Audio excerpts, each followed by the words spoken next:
All right, welcome back. It's been a little while, but we are now pretty much 1 month away from TI beginning, and I'm going to be going through every single team, doing a preview.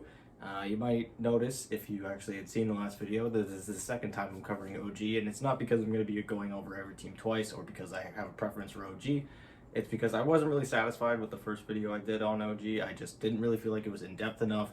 It was kind of really surface level, where even like super casual watchers of Dota or of my channel would have already known all the information I was showing. I didn't really feel like I was doing anything special, so I'm going into this now with a little bit more in depth, but still nothing crazy. Just something cool that we can actually compare other teams more on, like the team stats that I was doing on the team previews and the team reviews that I was doing for previous DPC seasons and tournaments and stuff. So yeah, so if you guys do enjoy this, or if you think the other version, which I'm going to be leaving up, if you think the other more simplistic version is better, let me know, because trust me, I'll be able to pump out a lot more videos like that a lot more quickly than this, because this does obviously take a little bit more time to do.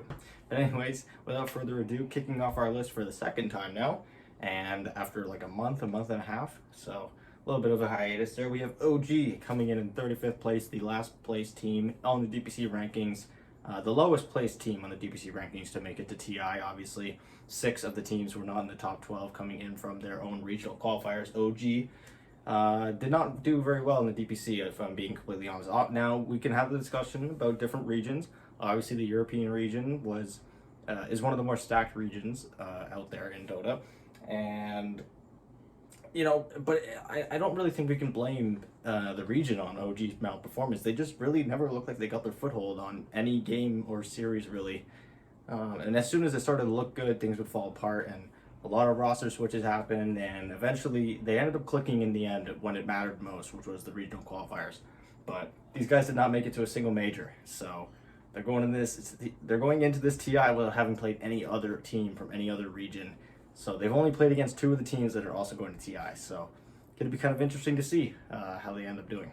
So yeah, like I said, these guys are the lowest ranked team out of all the teams that qualified to TI on the DPC standings.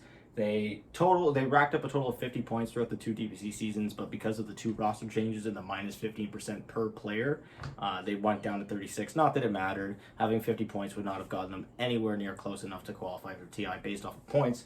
And it's funny because the 50 points they got from the first season, even though they finished in the same slot in the second season, they didn't get any points just because of the changes to the whole DPC system, which there will be plenty of next year. I can already promise you that, because just the whole layout of the way that the majors worked, where you had some teams coming into the upper bracket playing like 35 games within a matter of like 4 days, and then you have teams that have been waiting there the whole time, having not played a single one. It was kind of odd. And also the point distribution for teams that performed really well in their region but didn't perform well at LANs. Anyways, I'm getting sidetracked, as I have been. That's going to be a topic for another video, because it's going to be addressed. It's just a matter of what is going to change. So yes, like I was saying, they finished lowest in their region. They came 6th place. In total, they finished 35th with a total of 36.125 points.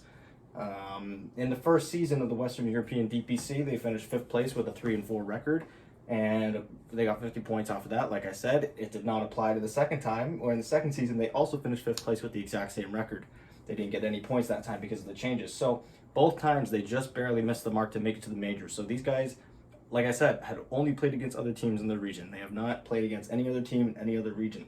And so when I'm looking here, which is where I'm comparing all their win-loss stats against other teams that are attending TI, it's just Team Secret and Alliance, which they didn't even do very well against at all, other than Team Secret in Season 2, who looked pretty weak, actually. Team Secret looked it was a little unlike them, or uncharacteristic of them to look that weak. So overall, not looking like OG's like the favorite pick of the Western European region, but these guys made it to TI because they're a TI team, and whether you like it or not, these guys can have a terrible season. They've had terrible seasons in the past, and it just doesn't matter when it comes to TI.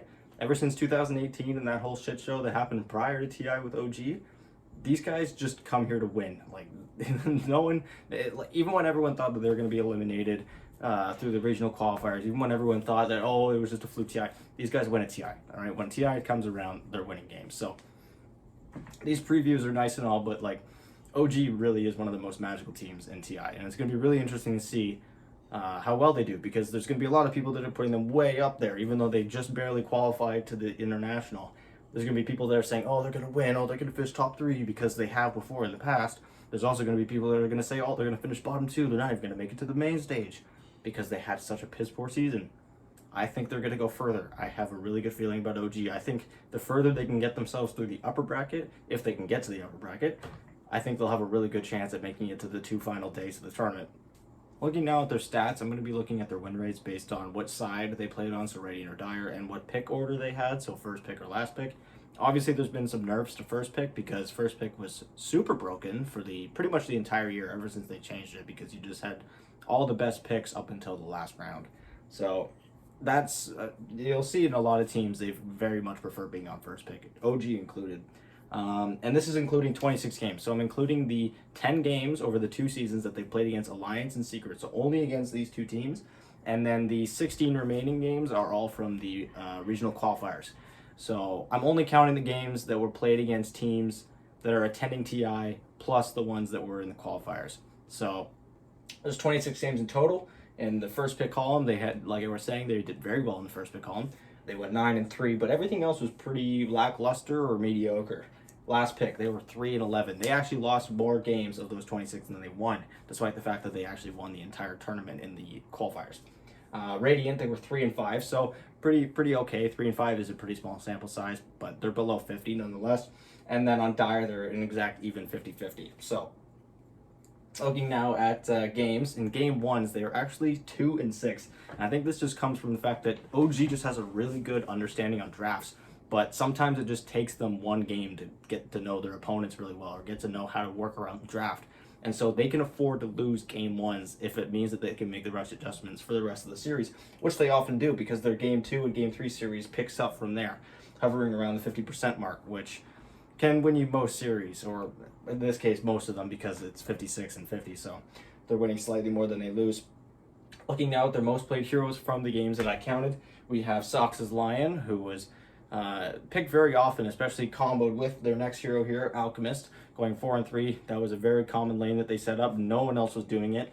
Lion was a very common hero, but no one else was picking Alchemist besides Seb, and they were the only ones doing the offlane Alchemist, and it was pretty scary good. However, Seb's Magnus 1-4, not very impressive whatsoever. Pangolier 3-1, that was often played by Thompson, but was also played in the support role by Soxa. We have Hoodwink, which is 3-1. That was played by a ton of different players. Soxa and Thompson are the top 2. And then Drow Ranger, which was Sumail's specialty, and Thompson's specialty as well. I think they had played it, they had picked it one time when Sumail was on the team, and everyone was assuming it was going to be a mid Thompson Drow Ranger because that's what he had been playing so much up to that point, and they ended up putting it on Sumail, which was a little weird because Sumail had been playing a lot of mid heroes like Leshrac, like Templar, in the safe lane. Because he's a mid player, he's more comfortable in these heroes. Doesn't mean that he has to completely switch his hero pool just because he's in a different lane. So that's a lot of what was happening. You'd have to assume that heading into this TI, Sumail's been trying to expand his hero pool but to more than just mid heroes in the side lanes, because that's going to be pretty predictable in the draft and very limiting in the draft for OG, which is not a team that really likes to be restricted in the draft. They are a team that has very extravagant and outgoing and random drafts. So it's going to be super important for them to make sure that they are not confined to a small hero pool for Sumail. Looking at their best heroes going over, a lot of these heroes are the same ones that they had. All of them actually, Lion, Alchemist, and Drow Ranger. Very good heroes for them, very reliable. And their worst heroes, Magnus, like I said, 1-4, and Lina. They often paired these 2 heroes together. It was often a first pick, Magnus-Lina combo, Soxa and Seb, and it lost more times than it won, pretty significantly. Other than this, though, there weren't really any other heroes that were losing a lot with them, so I just kind of went for a nitpicky one at 0-2 on Coddle, which I can probably tell you that Coddle's going to be pretty good at this TI based on what we've been seeing recently. Next up, the most banned heroes by OG have been Timbersaw. They had banned it 10 times. Timbersaw is not going to be banned, I don't think, a single time in this TI. That hero is pretty garbage.